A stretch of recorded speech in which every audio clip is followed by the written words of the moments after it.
देखिए, तो ये गुणनखंड क्या है, जिसे हमने कहा 6 का गुणनखंड क्या होता है। तो 6 किन किन संख्याओं के पहाड़े में आता है, या वे सभी संख्याएं जो 6 को पूरा पूरा काट देती हैं, वे सभी संख्याएं आप क्या होते हैं, उन संख्याओं का गुणनखंड होता है। जैसे आपका 6 है, 6 किन किन संख्याओं के पहाड़े में आता है। जैसे आपका 6 है, 1 के पहाड़े में आएगा, 2 के पहाड़े में आएगा, 3 के पहाड़े में आएगा और 6 के पहाड़े में आएगा।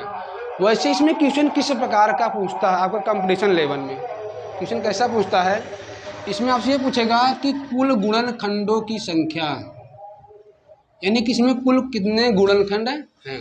उसके बाद आपसे पूछेगा कि सम गुणनखंडों की संख्या, सम गुणनखंडों की संख्या। फिर आपसे इसमें क्या पूछेगा कि विषम गुणनखंड कितने हैं, विषम गुणनखंड कितने हैं। आपसे ये पूछेगा कि विषम गुणनखंड, विषम गुणनखंडों की संख्या।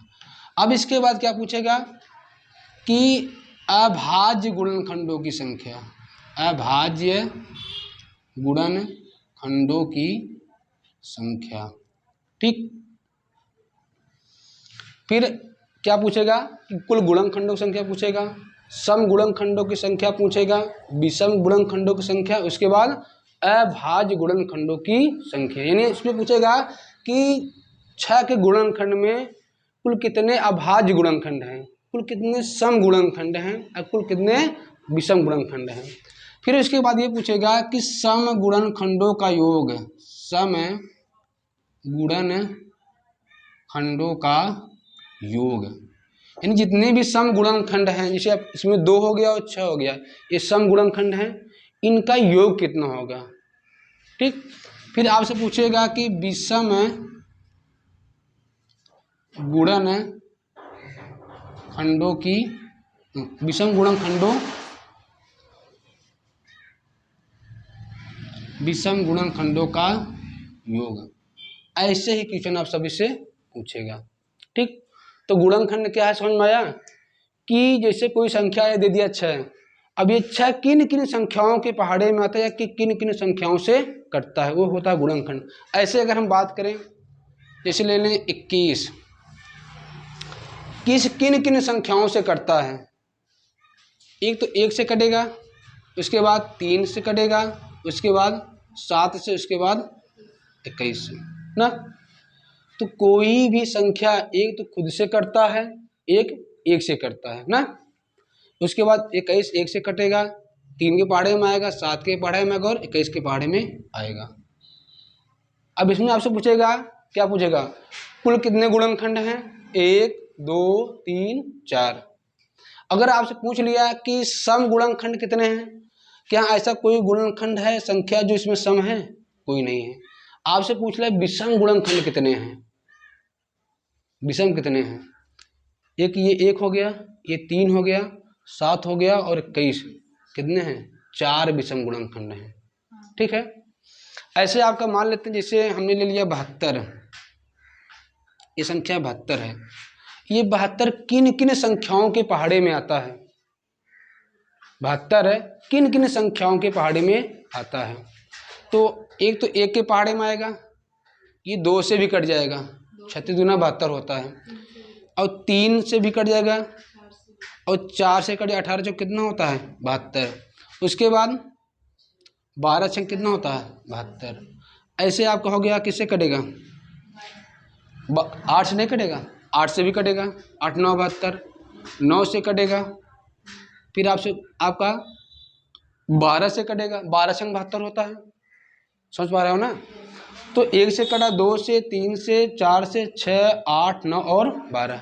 क्या और कोई संख्या है जो 72 को काट सकता है, 18 चौके 72 हो गया। अब किससे कटेगा,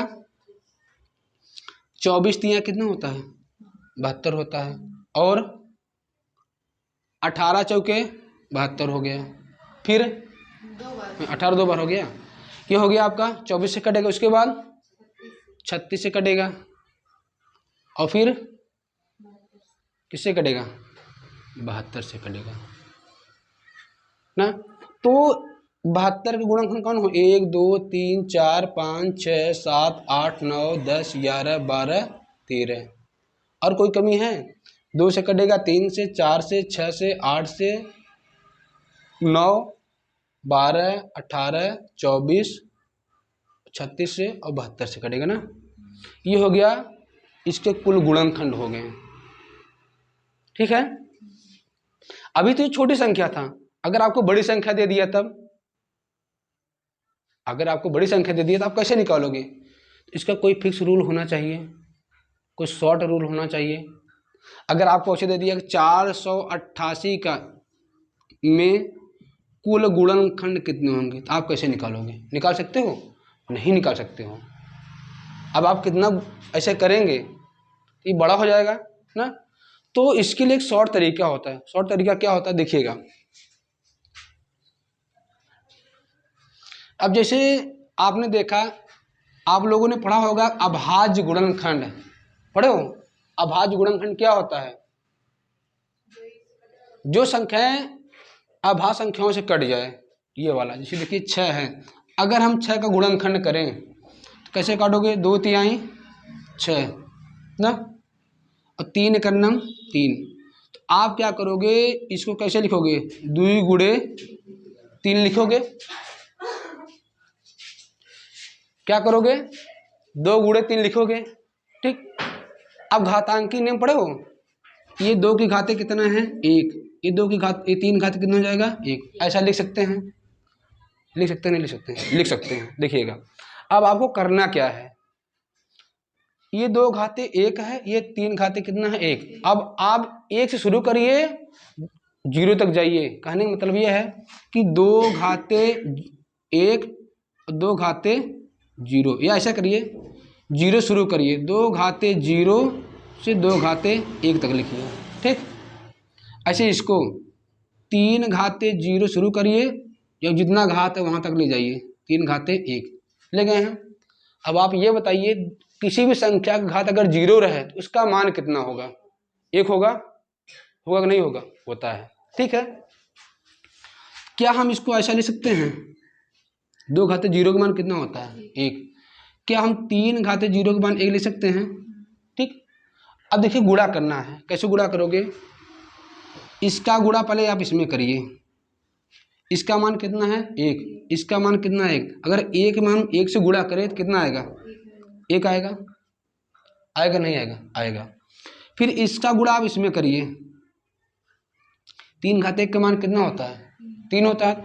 1 का गुणा किसमें करेंगे? 3। 1 3 कितना हो जाएगा? 3 हो जाएगा। होगा। सेम प्रक्रिया यहाँ से करेंगे 2 का, इसका गुणा इसमें करेंगे। ठीक है। इसका मान कितना है? 1। 2 1 करने में कितना हो जाएगा? 2। अब फिर इसका गुणा इसमें करेंगे,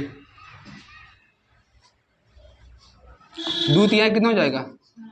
अब आप लोग ये बताइए, जो हमने यहाँ गुणनखंड किया था, क्या यही संख्या यहाँ आ रहा है? आ रहा है नहीं आ रहा है? आ रहा है ना। ऐसे जैसे हम इसका करें, यानी यहाँ से आपने क्या समझा कि अब इसको दूसरा तरीका कैसे कर सकते हैं। जैसे 2 घाते 1 है, 3 घाते कितना है? 1। अब ये जो तरीका होगा ना, ये आप कॉम्पिटिटिव एग्जाम में बहुत ही कारगर साबित रहेगा, मतलब बहुत अच्छा रहेगा। ये शॉर्ट रूल है। शॉर्ट रूल क्या है? आपने देखा कि यहाँ 2 घाते कितना है?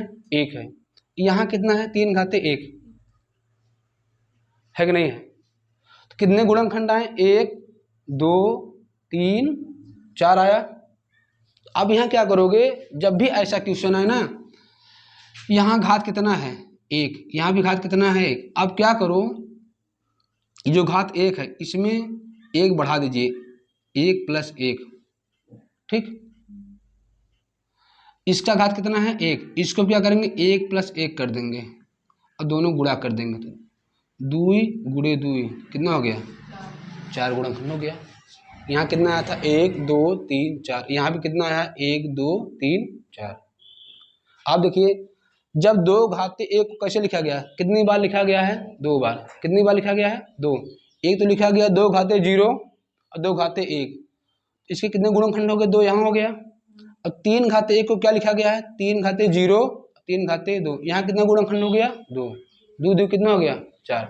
तो यहाँ जो हमने घात जोड़ा है ना, काहे जोड़ा, इसीलिए जोड़ा है क्योंकि इसको हमने 2 बार लिखा है, एक बार 2 घाते 0, एक बार 2 घाते 1, इसीलिए घातों को क्या कर दिया है, जोड़ दिया है।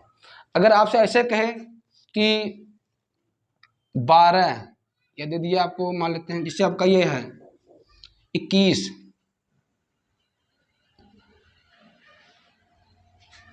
में कुल गुणनखंडों की संख्या, कुल गुणनखंडों की संख्या, आप 21 को कैसे लिखोगे, 3 गुणे 7 लिखोगे, अभाज्य गुणनखंड करेंगे ऐसे। अगर आप अभाज्य गुणनखंड करोगे 3 सतह 21 और 7 एकन्नम 7, इसको क्या करोगे आप, 3 एक बार है और 7 भी एक बार है, आप क्या करो, टोटल गुणनखंड निकालना है, टोटल फैक्टर। क्या करोगे, जो घात है, घात यहाँ कितना 1, इस घात में 1 जोड़ देंगे, फिर गुणे इसमें 1 + 1 कितना हो जाएगा आपका 2 गुणे 2, 2 दूनी 4। यहाँ 21 में कितना आया था 1 2 3 4, 4 गुणनखंड आ रहे हैं। ऐसे आपसे कह दिया कि इसका जैसे ले लें 36 ले लें, कहेगा 36 में कुल गुणनखंडों की संख्या, कुल गुणनखंडों की संख्या, ठीक है। अब क्या करोगे, सबसे पहला काम इन संख्याओं का करेंगे अभाज्य गुणनखंड। कैसे करेंगे, ऐसे 2 से काटेंगे 18 बार कटेगा, 2 से काटेंगे 9 बार, 3 त्रिक 9 और 3 एकन्नम 3। तो इसको क्या लिखोगे आप, 2 कितनी बार आया है 2 बार, तो 2 घाते 2 लिखोगे। 3 कितनी बार आया है 2 बार आया है, ठीक है, हो गया। आपने घात के रूप में लिख दिया, कोई दिक्कत कोई समस्या नहीं। अब क्या करो, अगर आपसे पूछे टोटल फैक्टर, टोटल फैक्टर कुल गुणनखंड पूछे, हमने क्या बताया है, आप क्या करो, जो भी घात दिए हैं उन घातों में 1 प्लस कर दीजिए। क्या करोगे, 2 में 1 जोड़ेंगे, गुणे इस 2 में क्या करेंगे 1 जोड़ेंगे, तो 2 1 3 2 1 3, 3 त्रिका 9। तो जो आपका 36 में कुल गुणनखंडों की संख्या होगा ना, वो कितना होगा आपका 9 होगा, ठीक। बस समझ में आई, देखिएगा। तो यहाँ से एक इसका अगर रूल बनाएं तो रूल क्या होगा, देखिएगा। आप जो अभाज्य गुणनखंड करते हैं तो यहाँ देखिए जो 2 है एक अभाज्य संख्या है, 3 क्या है एक अभाज्य संख्या है। अगर आपको ये निकालना है कि जैसे कि अगर ऐसे रहे कोई संख्या a घाते p रहे गुणे b घाते q रहे और c घाते आपका r रहे, ठीक है। जहाँ आपका ये a b c क्या होना चाहिए, अभाज्य संख्या होना चाहिए। क्या है, अभाज्य संख्या। तब आपसे पूछे कि कुल गुणनखंडों की संख्या, आपसे पूछेगा कुल गुणनखंडों की संख्या, क्या करेंगे, हमने क्या बताया, जो भी घात रहे उन सभी घातों में हम 1 प्लस करके गुणा कर देंगे, ठीक। क्या करेंगे, उन सभी घातों में जो भी अभाज्य संख्या घात रहेगा उन सभी घातों में 1 प्लस करके उनका हम गुणा कर देंगे। तो यहाँ घात क्या है p, तो p में 1 जोड़ देंगे गुणे, इससे घात क्या है q, q में 1 जोड़ देंगे गुणे, इसका घात क्या है r, r में 1 जोड़ देंगे। ये एक आपका फिक्स रूल बन जाएगा, ठीक है। ये है गुणनखंड।